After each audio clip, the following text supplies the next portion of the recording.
Ito lang i-isip natin ngayon guys. Sa susunod na lang baka magkahuli niya sa susunod nga ano, kasi kahit anong klaseng panagat dito ngayon matumal.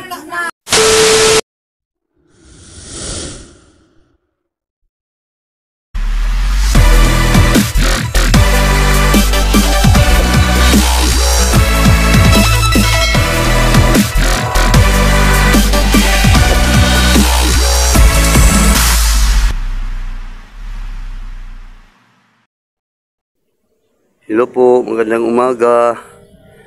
San Juan na. At ganda ang dagat oh. Linaw. Pero manghuli muna tayo ng isda. Nagat muna tayo. At mamaya na lang tayo magtibaw sa panagat natin.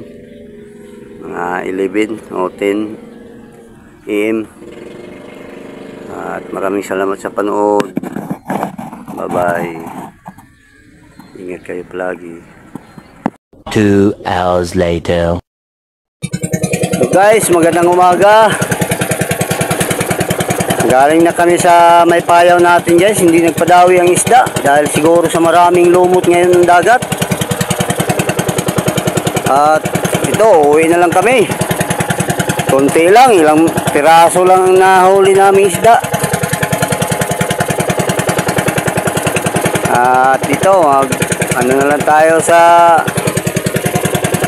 bagong panagat natin. Tingnan natin ngayon, magtibaw tayo ngayon. Mayroon bang mayroon ba ding isda doon? Kasi nihit ngayon dito, matumal masyado ang kahit anong klaseng panagat dito. Dahil sa dagat na tinaw masyado. At maraming lumot. Matumal ang lahat na panagaton dito sa amin lugar. At tingnan lang natin ang natin bagong gawa nating panagat. Mag-try tayo ng pagtibaw. At dito lang muna guys. Maraming salamat sa inyong lahat. Maraming salamat sa panood. Bye bye.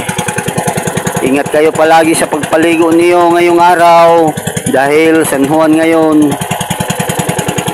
Ang mga anak ninyo, bantayan ninyo maigi dahil sa dagat ngayon na high tide. Mamaya mga 1 o'clock PM ma-action na pag low tide.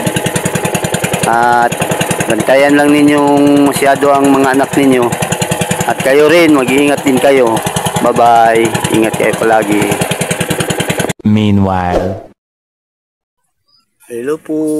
Gandang umaga. Naligo na tayo guys. Oh, napakalinaw ang dagat. At high tide. Tinaw.